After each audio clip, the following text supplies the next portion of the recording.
afternoon, students. I am your geography teacher, El Mitra. Today, we are going to discuss one of the important topic. This is part of the transportation, the waterways. So you know the waterways plays a vital role in our communication from the ancient time.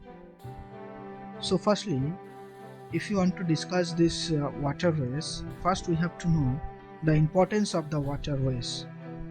Importance of the waterways you can discuss in this way that waterways take very less maintenance charge and it can carry the bulky goods in a huge amount, and it is one of the cheapest and the oldest mode of transport.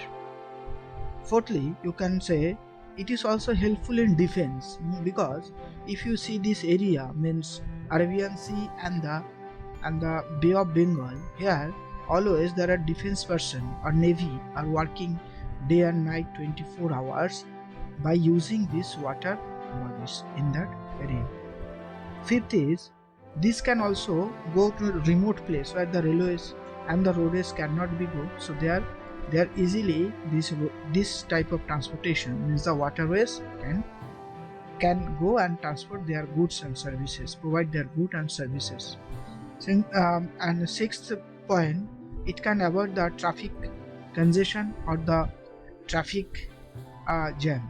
If you want to go from roadways or want to use the roadways, so that time you have to travel a huge a number of times. You have to fill the toll tax and etc. That's why your journey would be a burden. So that's why if you go by waterways, so that time it will be very easy for you. Next, it can carry the coal, timber and iron etc. from one area to another area, because this type of iron ore, coal and the timbers cannot be carried with railways and roadways. It only carry through the waterways, so it is very helpful for that purpose. and last one, that this is very eco-friendly and it never create any type of pollution in our environment. So that's why in this respect this is very important of the importance of the waterways. Next, you can say there are two types of waterways. First one is the inland waterways and second one is the coastal waterways. Inland waterways, you can see here inland waterways, that's inland waterways run by the Inland Waterways Transportation Corporation and another the Inland Waterways Authority of India. These are two authority maintain the inland waterways. And second one is the coastal shipping, means port trust will be there. They can maintenance and they can maintain all these ports whatever we have. So more than 13 main ports in India. So these are maintained by the Port Trust of India, which are run by the central government. And we have also national waterways such as the Ganga waterways. This is the largest, and second one is the Ganga waterways, and second one is the Brahmaputra waterways. By this we can transport our goods and services from one place to another place. Next, come to what are the national waterways in India? There are mainly 6, but here we discuss only 5 national waterways. First one in National Waterways 1. So this waterways is the longest waterways in India. You can see here from Allahabad to Haldia. From Allahabad to Haldia, this waterways is here. Okay. Then come to National Waterways 2. It is Sadia to Dubri. Dubri on the river of Brahmaputra, means this area. Sadia to Dubri. Next come to National Waterways 3. That is the Kollam to Kottapuram. So here is an Kollam to Kottapuram, the National Waterways 3. And 4 is the Bhadrachalam to Ramachandra. This is also run in the river of the Krishna. So Krishna river is here. So here one of the national waterways. So these are the main. And fifth one waterway is the one of the state, that is the Brahmi river or the Mahanadi river. So Mahanadi river is located here in Odisha, it started from, and this is the Mahanadi river. So this area also number 5th national waterways of India. So these are the main waterways in India, and first one national waterways India, that is the Allahabad to Haldia, that is the longest waterways in India. Next topic, you can see the Kolkata ports. If you discuss, this is the Kolkata ports, and this is away from that 128 kilometer from the from area from was the first established by the British government. And after that, if you come to here, the Paradip, it is located in Odisha. Okay, Odisha, and located in Odisha coast along with the Bay of Bengal, and it export the iron to Japan from here. So if you transfer iron ore from this area, you know the Odisha is the main important, one of the important iron mine in India.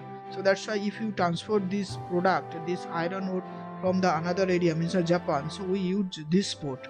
Okay, next come to Visakhapatnam. Here is an Visakhapatnam. So Visakhapatnam is considered as the deepest port located in Andhra Pradesh, deepest port in India. Okay, this is considered port is the oldest artificial port in the world. Okay, Chennai port is the artificial harbor in India. Next come to Ennore port. Ennore port, you can see here is an Ennore ports. Location of the Ennore ports is here. So declared as a major ports in 2001, and it is the first port with the corporate participation. So these ports is the setup with the corporate participation. Okay, next come to here is an Kandla port, Gujarat.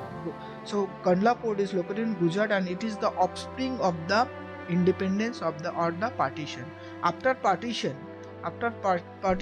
we set up this ports to support our transport, or to do our import and export to the another country. Next come to here, this name is the Mumbai port. So Mumbai port is the natural port, and it is the busiest port in India. It is the busiest port in India. A new ports, and to support this port, here in the Nabsheva, one of the another port is constructed to support this Mumbai port. Okay, and then come to Marmagao. Marmagao ports is here. So this ports is the naval's base ports, and one of the iron ports of India, because here in one of the area iron producing area, and whatever they want to export, they use these ports. Okay, so these are the basic of our ports. And next come to problems of the Indian ports. So this is not well connected, means this ports area are not well connected to these other land masses of the India. So that's the one problem. Second is it is not well planned, means most of the ports they did not develop themselves as the modern technology.